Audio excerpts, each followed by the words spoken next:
Ms. Safley, how nice to see you again. It's great to see you. You've held many highly responsible positions in and around state government, but how did you feel when Florida Agriculture Commissioner Adam Putnam called you on the phone and said, I need you to serve as director of the state's Division of Food, Nutrition, and Wellness? Well, I couldn't be happier. I mean, this is a dream job for me. I mean, nutrition has been my passion, and I think and working for Commissioner Putnam, I mean, he's a phenomenal leader, and he had a great vision. So I was just ecstatic that he would call upon me to handle this very, very important issue for him. There's a program that you're heading up within all your other responsibilities called Fresh for Florida Kids. What are we talking about? Well, we're talking about the school lunch program and the breakfast program, and it's a new day in Florida. You know, we have new nutritional values that the kids have to participate in. So every day now at lunch, a child has to take a fruit or a vegetable. So it's a new day in lunch, and we're trying to show that through Commissioner Putnam's efforts that this is really fresh for Florida kids. Fresh has a kind of different meaning, right? It's not just fresh from California. No. Where's it fresh from? Well, here's what's so exciting, and Commissioner Putnam says this all the time, is that we are sitting on a gold mine. We have over 300 commodities in the state of Florida, products that are produce that are harvested, and they're harvested during the same time when our children are in school. And these are commodities that your mother would love you to eat. So we are sitting here, and all we have to do is connect these two markets. We have to connect the farmer with the schools. And so if you think about it, we have about 280 sponsors. So those are individuals who are offering the National School Lunch sponsors, or National School Lunch program. And so we have about 3,000 restaurants. And about 2.5 million children are served every day.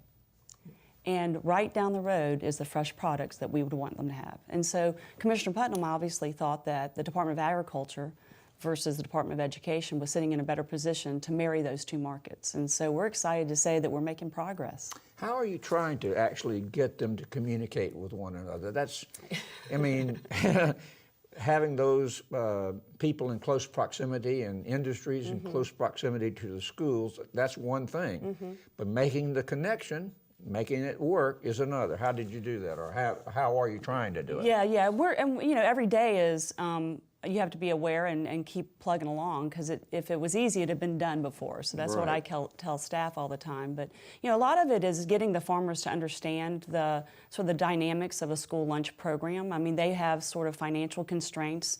They run based on the reimbursement level of the meal. So they try to keep the plate cost to about $1.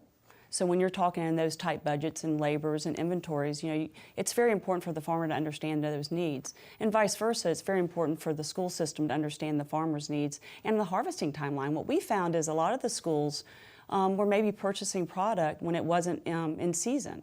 So the cost is high and they have to go outside the state. So one of the things we really did a year and a half ago is we began really working with the districts about commonly menuing the produce side of the plate based on the harvesting timeline of Florida. So you're lining up the harvest time with what's on the plate. Exactly. And what that does, it does two things. It ensures that the product that they are menuing is product that's available. But second, and most importantly, it puts the farmer on notice about the demand. So before, we had a really fragmented market. So you had all of these 3,000 restaurants purchasing product at different times. So there was no bulk continuity. By getting them to commonly menu around the produce side of the plate based on the harvesting timeline, you're actually building a market so that then the farmer can pay attention to. So, well, where do the parents come in? Well, Commissioner Putnam always says that children are our most important crop. And ensuring that they're healthy and making sure that they have the freshest product at lunch is really only 50% of the equation. The other 50% is ensuring that they consume it. And we believe that that starts at home, and that message has to be reinforced at home. So we believe that you have to look at the child wherever they are in life, and that education and the outreach that we do has to not only get to them in school, in classroom, in the cafeteria, but also at home, and also in their community at large, where they play, where they interact. And so we really are taking the Fresh for Florida Kids campaign, if you will, to all levels. And in our building, I like to think of it as a quilt, so that we can connect all the dots. There's a lot of people that care about nutrition and the obesity epidemic that we're facing. So how do you cobble them up and work together so that we can leverage the resources of this state more comprehensively? So you've got the Department of Health that cares, and they're a great partner of ours. And the Department of Children and Family is a great ally. And then you've got the private sector philanthropic, Blue Cross Blue Shield, Capital Health Plan, United Healthcare. All of these entities truly do care about the health and the future generations. So how do we begin working with them to have a common message that can penetrate? Well, we've got the Fresh for Florida Kids program, and we've got the Fresh for Florida Kids garden growing right out near your place. Now, tell us about that. Well, Commissioner Putnam, with the law passed in 2011, and so the program's actually moved from the Department of Education to Agriculture January 2012. And so we felt it very important to send a strong message that it was a new day. And so I, of course, when I got hired before the program was transferred, I was like, we need a garden and outside our window. And everybody was like, oh, you'll never get it done. It's Department of Management Services. And I was like, oh, I hate when I'm challenged. But so anyway, we reached out to Department of Management Services, and because we're at the Holland Building, which is right downtown, and we said we'd really like to put a garden in. And you know what? They got inspired, and they actually helped us. What we really did was we believe that every opportunity is a learning opportunity. So when we built the garden, we built it in the shape of the My Plate. And My Plate is the new pyramid, Let's food talk pyramid. about that too. Okay. All right, we used to have the pyramid, right? We did. Now it's a plate. It is a plate. And the food groups are different, correct? Are they expanded? What's the deal? Well, I think it's just when you look at the pyramid, and we all looked at the pyramid, and I have to tell you, when the pyramid changed to My Plate, one of my children asked, did I have anything to do with it? And I was like, oh, no, you give me far too much credit. But you've got the pyramid obviously was wasn't very visual about what you should do. And I think the My Plate really goes into helping portion sizes. So when you look at the plate, you see exactly how much of that plate should come from grains and how much of that plate should come from fruits and vegetables. And if you look at it, and proteins, if you look at it, over half of your plate should come from fruits and vegetables every day. Your smallest portion, your protein's a small portion and your grain's a small portion. And then of course you have your dairy. But it's more of a conceptual, and it's really, we really play with it well when we're educating children about what should their plate look like when they're putting it together on the line. So visitors see this? Okay. And we're promoting it, as something to be seen when you come to Tallahassee if you want to go around. What we also are doing, we're taping little bitty segments from the garden that we put on our website about the produce that we're growing that is in season in Florida. And so that kids or students or teachers can download that in their district and see sort of how the state garden's growing.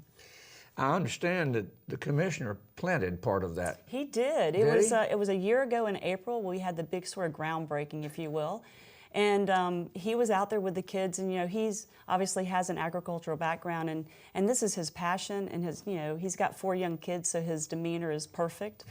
And he had a blast with them, and we continue to have kids that come and visit the garden. It can be part of a field trip if a teacher wants. Well, let's talk about something that's really a national subject of discussion, and that's childhood obesity. It's a serious problem. Some people want to kind of deny it and say, well, this is politically correct thinking and all that kind of stuff. But your views, please, ma'am, on the most important causes of it and strategies to combat it. Well, I think that when you look at weight and you look at being overweight, we now know that obesity is linked to the major cancers, heart attacks, those types of things. And when you look at and you project that years into the future and the cost of those things in our society, they're overwhelming. And so the most important thing we can do around healthcare, Commissioner Putnam believes, is to get into prevention and get everybody really eating healthy. And it does start with our children. And obviously the younger you can capture a child and educate them about balance and about portion size and about how to eat, it's very important. So this is very, very, we take this to heart. We wake up every day with a sense of urgency, and that today is the day to seize the moment. And we look at every opportunity for education of that child. And we know studies have shown that children who participate in a school garden, who grow their food, who come in contact with where their food comes from, are more apt to taste different foods and consume different foods. So there's definitely a nexus in understanding where your product is coming from. So we believe that this is but when you look at obesity, the other side of that coin is also hunger. So one of the big issues that we also are looking at is food access. Ensuring that children have not only the food when they need it, but the healthy options is important on both sides. Yes. Well, thank you for joining us. Oh, it's been such a pleasure, and as always, it's so good to see you.